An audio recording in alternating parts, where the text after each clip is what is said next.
Up guys, nandito tayo sa guys, bahay ni Brad Robert. Papa guys, dito sa bahay nila padasal. Yan o. Wow. May konting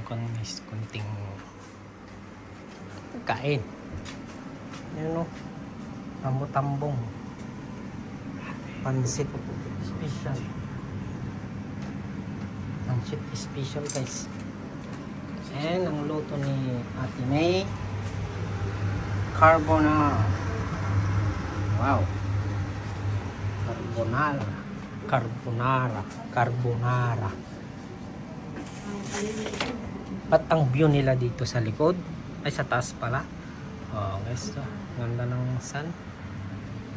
Malamig. Gumanda guys yung nila, yung parkingan nila. Sama oh, guys. Guys ako. Bawal. Maingay.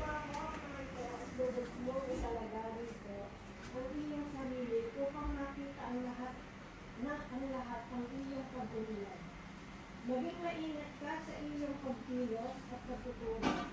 Patuloy mo sa gawa ang mga bagay na ito upang maligtas ka pati ang mga nakikinig sa iyo. Ang salita ng Diyos. Salamat sa Diyos. Sa tugunan, gaway na pakadakila ng Panginoong lumikha. Gaway na pakadakila ng Panginoong lumikha. Ang gawa ng Diyos matuwid at tapat, at maasahan lahat niyan batas. Ito ay lalagi at di magwawakas, pagkat ang salita ay totoo matapat. Gaway na pakadakila ng Panginoong lumikha.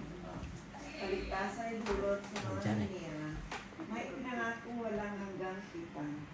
Banal at dakila ang kanyang pangalan. Nasa niya ang mga ito ng kanyang buhok, sinagkan at pinahila ng pabango. Nang makita ito ng Pariseyong nag-anyaya kay Jesus, nasabi nito sa sarili, kung talagang propeta ang tao ito, alam niya kung sino at kung anong uri ng babae ang humihiko sa kanya, isang makasalanan.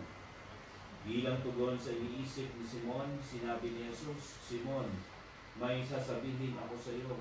Sumagot siya, ano po yun, Guro? Sinabi ni Jesus, may dalawang taong nanghiram sa isang nagpautang, ang isa ay 500 denaryo at ang isa na may 50.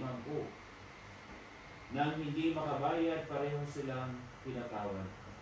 Ngayon, sino sa kanila ang lalong nagmamahal? Hindi niya tayo mautawad sa ating pagkukulang at pagkakasala. Dahil ang Diyos lamang ang nakakakita at nakakabasa ng ating mga nararanasan. Okay? So, patuloy natin ang banal na misa, patuloy natin alalahanin yung mga taong ibinababa sa ating lipunan. Siguro mga nangangailangan ng pagmamahal at awa sa bawat isa sa atin. Magsitayo po at tayo manalangin. Sa ating pananalangin, ilagay natin ang ating pananalig sa Diyos Ama na nagpapakita ng pagmamahal na habang sa kanyang pagtutulong sa mga makasalanan. Ang tugon natin sa bawat panalangin, Panginoon, tingin mo ang aming panalangin. Panginoon, tingin mo ang aming panalangin.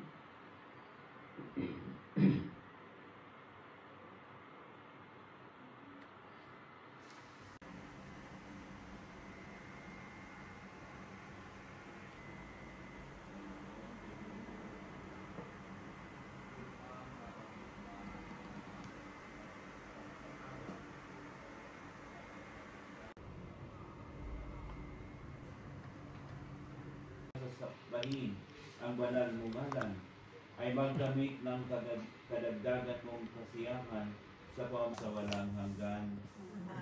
Sumainyo ang Panginoon. Itaas sa Diyos ang iyong puso at diwa.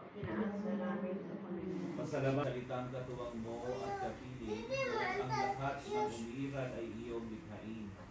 Siya'y Saan mo po itong pagkain inihanda pagpapala at pagsasaluhan namin. Tanda ng iyong patuloy na pagmamahal at pagbibigay ng biyaya sa pamilyang ito at sa aming lahat. Naway ito magbigay sa amin ng lakas upang ikaw ay patuloy namin magbilalang Diyos at aming tagapagligtas at kami makapaglingkod sa aming kapwa ayon sa iyong kagustuhan.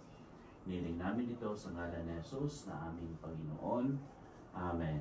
Bless us, O Lord, and this your gift which we are about to receive from thy bounty through Christ our Lord. Amen. Buen apetito! Dito. Napada. Check mo na. Mamaya na. Manap. Mamaya na. Talagang mauna ako dito kasi hindi man si tatay kukuha pag hindi pa kumuha. Pansit. Ano po? Do you want pansit? I give you. Here. Enough? Welcome. You want tinidor, bibay? No comment. You want chicken? No. Chicken. You want barbecue, bibay? Chicken. Chicken pa Chicken tibalay.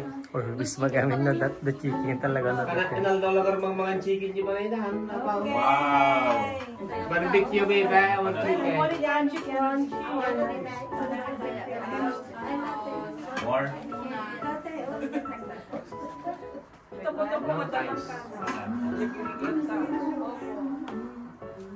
Spaghetti di man. Oh, kain po kayo. Kain na. Let's eat. Opo. Ate lang na. Ate Gin, paso. Opo po. Nagawa ko ng Ate Gin, may upuan ka, no? Doon kayo sa tabi mo. Ay, sus. Suka. Napabugyan mo tayo sa pangidyan. ano yung damit? Gano'n ba yung sasay? Sausan? Ilonggo? Damit? Ako pa nagbuwid yan. Namin, Akala ko malamig pa. sa ilong ko namin. Wala ko naman ba? Damit, di ba? Galangiis. Namin. Ate, pasok ate. Libre nila. Kain lang naman ah. Sabi ko, di lang ako magluluto ng karne. Lagi na naman karne ang inukulang sa bahay. Barbecue na lang, tapos isda, sabi ko. Para naman maiiba.